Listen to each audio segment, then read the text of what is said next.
ಆಕೆ ನೋಡೋದಕ್ಕೆ average beauty. ಇವಳ ಅಂದವನ್ನೇ ಆಭರಣ ಮಾಡ್ಕೊಂಡವಳು ದುಡ್ಡಿದ್ದವರಿಗೆ ಗಾಳ ಹಾಕ್ತಿದ್ಲು.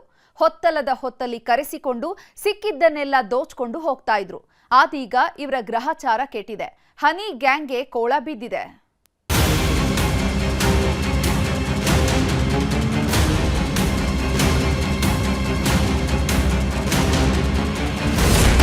ಕಣ್ಣಲ್ಲದೆ ಬೇಟೆ ಆಡ್ತಿದ್ದಳು ಪಂಚಾಮೃತ ಪಂಚಮಿ. ಮದವೇರಿದ್ದಳು ಪೂಜಾ, ಬಲೆಗೆ ಬಿದ್ದರೆ ಗೋವಿಂದ. ಹೆಣ್ಣು ಅಂದ್ರೆ ಚಂಚಲೆ, ಹೆಣ್ಣು ಅಂದ್ರೆ ಕೋಮಲೆ. ಕೆಲವರ ಪಾಲಿನ ಮನದರಸಿ, ಮದವೇರಿದವರ ಮದನ ಮೋಹಿನಿ. ಅದರಲ್ಲೂ ಕಿಂತ ಕಿಲಾಡಿ ಹೆಣ್ಣು ಮಕ್ಕಳಿದ್ದಾರಲ್ಲ, ಇವರ ಬಗ್ಗೆ ಹೇಳೋದೇ ಬೇಡ ಬಿಡಿ. ಕಣ್ಣಲ್ಲದೆ ಬೇಟೆ ಆಡೋ ರಣ ಬೇಟೆಗಾರ್ತಿ ಇವಳು. ಒಮ್ಮೆ ಇವಳ ಕಣ್ಣಳತೆಗೆ ಸಿಕ್ಕ್ರೆ ಮುಗಿದೇ ಹೋಯ್ತು. ನಿಂತಲ್ದೆ ಸ್ವರ್ಗದ ರುಚಿ ತೋರಿಸ್ತಿದ್ಲು. ಮಾತಲ್ದಿ ಮುತ್ತಿನ ಮಳೆ ಸುರಿಸ್ತಿದ್ದವಳು. 2-3 ದಿನಕ್ಕೆ ಅಖಾಡ ರೆಡಿ ಮಾಡ್ತಿದ್ಲು. ಅಪ್ಪಿ ತಪ್ಪಿ ಸ್ವರ್ಗ ನೋಡ್ತೀನಿ ಅಂತ ಹಿಂದೆ ಬಿದ್ರೆ ಮುಗಿದೇ ಹೋಯ್ತು. ಉಂಡು ಹೋದ ಕೊಂಡು ಹೋದ ಅಂತ ಬರೀ ಮೈಯಲ್ದಿ ಬೆತ್ತಲೆ ನಿಲ್ಲಿಸ್ತಿದ್ಲು. ನೋಡೋದಕ್ಕೆ ಸುಪನಾತಿ ಅಂತಿದ್ದವಳು ಹನಿ ಗ್ಯಾಂಗ್ ಕಟ್ಕೊಂಡು ಅಂಕಲ್ಸ್ಗಳ ಬೇಟೆಯಾಡ್ತಿದ್ಲು.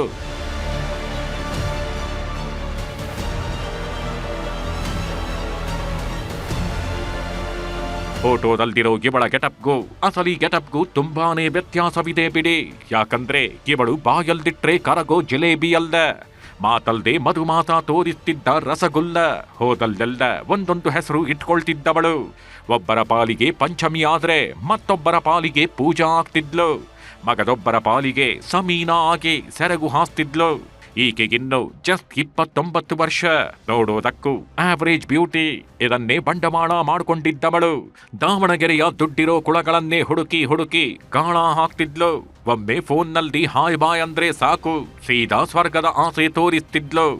ಇದೇ ರೀತಿ ಶ್ರೀಮಂತ ವ್ಯಕ್ತಿಯೊಬ್ಬನಿಗೆ ಗಾಳ ಹಾಕಿದ್ಲು. ಇವಳ ಮೇಕಪ್ ಬ್ಯೂಟಿಗೆ ಮಾರು ಹೋದವ ವಿಲವಿಲ ಒದ್ದಾಡ್ತಿದ್ದ. ಯಾವಾಗ ಆಂಟಿಯನ್ನ ನೋಡ್ತೀನೋ, ಯಾವಾಗ ಆಂಟಿಯನ್ನ ಮುದ್ದಾಡ್ತೀನೋ ಅಂತ ನಿಂತಲ್ದೆ ನೆಲ ಕೆರೀತಿದ್ದ. ಹೀಗಾಗಿಯೇ ಮೇ 9ನೇ ತಾರೀಕು ಮುಹೂರ್ತ ರೆಡಿ ಮಾಡಿದ್ಲು. ರಾತ್ರಿ 10 ಗಂಟೆ ಸುಮಾರಿಗೆ ಫೋನ್ ಮಾಡಿದವಳು, ನಿನ್ನ ಜೊತೆ ಮಾತನಾಡೋದಿದೆ ಬಾ ಅಂತ. ಶಿವನಹಳ್ಳಿ ರಸ್ತೆಯ ನಿರ್ಜನ ಪ್ರದೇಶಕ್ಕೆ ಕರೆದೊಯ್ದಿದ್ದಾಳೆ. ಯಾರೂ ಇಲ್ಲದ ಹೊತ್ತು, ಜನರ ಸಪ್ಪಳವೇ ಇಲ್ಲದ ಜಾಗ, ಜೊತೆಗೆ ಸುತ್ತಲೂ ಕತ್ತಲು ಬೇರೆ. ದುಡ್ಡಿದ್ದ ದೊಡ್ಡ ಮನುಷ್ಯ ಅದೇನ್ ಆಸೆ ಪಟ್ಟಿದ್ನೋ ಏನೋ. ಆಂಟಿಯ ಕೈ ಹಿಡ್ಕೊಂಡು ಬಂದವ ಕತ್ತಲ ರಾತ್ರಿಯಲ್ಲಿ ಕಳೆದು ಹೋಗೋದಕ್ಕೆ ರೆಡಿಯಾಗಿ ನಿಂತಿದ್ದ. ಆದ್ರೆ ಇದೇ ಹೊತ್ತಿಗೆ ಆಂಟಿಯ ಗ್ಯಾಂಗ್ ಎಂಟ್ರಿ ಕೊಟ್ಟಿದೆ. ಇನೋವಾ ಕಾರಿನಲ್ಲಿ ಬಂದ ಒಬ್ಬ ಹೆಣ್ಣು ಮಗಳು ಹಾಗೂ ಮತ್ತಿಬ್ಬರು ಯುವಕರು ಅಸಲಿ ಆಟ ಶುರು ಮಾಡ್ತಾರೆ. ನನ್ನ ತಂಗಿಯನ್ನ ಇಷ್ಟೊತ್ತಿಗೆ ಗಿಲ್ಯಾ ಕರ್ಕಂಡ್ ಬಂದಿದ್ಯಾ ಅಂತ ಹಿಗ್ಗ ಮುಗ್ಗ ಥಳಿಸಿದ್ದಾರೆ. ನಂತರ ಕೊರಳಲ್ದಿದ್ದ ಚಿನ್ನದ ಸರ, ಕೈಯಲ್ದಿದ್ದ ಚಿನ್ನದ ಬ್ರೇಸ್ಲೆಟ್, 3 ಉಂಗುರಗಳನ್ನ ಕಿತ್ಕೊಂಡು ಸ್ಥಳದಿಂದ ಕಾಲ್ ಕಿತ್ತಿದ್ರು. ನನ್ನೊಂದಿಗೆ ಸ್ವಲ್ಪ ಮಾತನಾಡೋದು ಬಾ ಅಂತ ಹೇಳಿ ಹರಿಹರಕ್ಕೆ ಹೋಗ್ತಕ್ಕಂಥ ಹಳೆ ಬಾತಿ ರಸ್ತೆಗೆ ಬರಕ್ಕೆ ಹೇಳ್ತಾರೆ. ಇವರು ಅಲ್ಲಿ ತಮ್ಮ ಬೈಕ್ನಲ್ಲಿ ಹೋಗಿ ನಿಂತ್ಕೊಂಡು ಮಾತಾಡ್ತಿರ್ಬೇಕಾದ್ರೆ ಅದೇ ಸಮಯಕ್ಕೆ 4 ಜನ ಸೇರಿಕೊಂಡು ಈ ಸದರಿ ಫಿರ್ಯಾದಿದಾರನ ಹೆದರಿಸಿ 80 ಗ್ರಾಂ ಚಿನ್ನವನ್ನು ದೋಚಿಕೊಂಡು ಅವರಿಗೆ ಹೆದರಿಸಿ ಅವ್ರನ್ನ ಹಲ್ಲೆ ಮಾಡಿ ಅಲ್ಲಿಂದ ಪರಾರಿ ಆಗ್ತಾರೆ. ಬಂಗಾರ ಕಳೆದುಕೊಂಡ ಯುವಕನಿಗೆ ಕುಂತ್ರು ಸಮಾಧಾನ ಆಗಿಲ್ದ, ನಿಂತ್ರು ಸಮಾಧಾನ ಆಗಿಲ್ದ. ಎಲ್ಲೋ ನನ್ನನ್ನ ಟ್ರ್ಯಾಪ್ ಮಾಡಿದ್ದಾರೆ ಅನ್ನೋ ಅನುಮಾನ ಕಾಡುವುದಕ್ಕೆ ಶುರುವಾಗಿದೆ. ಹೀಗಾಗಿ ಮಾರನೇ ದಿನ ಯುವತಿಯ ಫೋನ್ ನಂಬರ್ಗೆ ಕರೆ ಮಾಡ್ತಾನೆ. ಆಗ ಸ್ವಿಚ್ ಆಫ್ ಅಂತ ಬಂದಿದೆ. ಆಗ್ಲೇ ನೋಡಿ ತಾನು ಮೋಸ ಹೋಗಿರೋದು ಗೊತ್ತಾಗಿದ್ದು. ಹೀಗಾಗಿ ದಾವಣಗೆರೆ ಗ್ರಾಮಾಂತರ ಠಾಣೆಗೆ ದೂರು ನೀಡುತ್ತಿದ್ದಂತೆ ಪೊಲೀಸರು ಹನಿ ಟ್ರ್ಯಾಪ್ ಗ್ಯಾಂಗ್ ಅನ್ನ ಕೆಡ್ಡಾಗೆ ಕೆಡವಿದ್ದಾರೆ. ಪಂಚಮಿ, ಸುರೇಶ್, ಜಗದೀಶ್, ಗಂಗಾ ಹಾಗೂ ವೆಂಕಟೇಶ್ ಅನ್ನೋರನ್ನ ಬಂಧಿಸಿದ್ದು 10 ಲಕ್ಷ ಮೌಲ್ಯದ ಚಿನ್ನಾಭರಣ, ಇನೋವಾ ಕಾರ್ ಹಾಗೂ 1 ದ್ವಿಚಕ್ರ ವಾಹನವನ್ನ ಜಪ್ತಿ ಮಾಡಿದ್ದಾರೆ.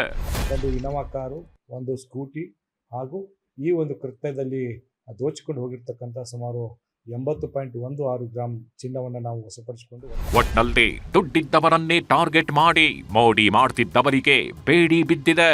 ಆಂಟಿ ಕರೀತಾಳೆ, ಹೊತ್ತಲ್ಲದ ಹೊತ್ತಲ್ಲಿ ಆಸೆ ತೋರಿಸ್ತಾಳೆ ಅಂತ ಹಿಂದೆ ಹೋದ್ರೆ ಇದೇ ಗತಿಯಾಗೋದು.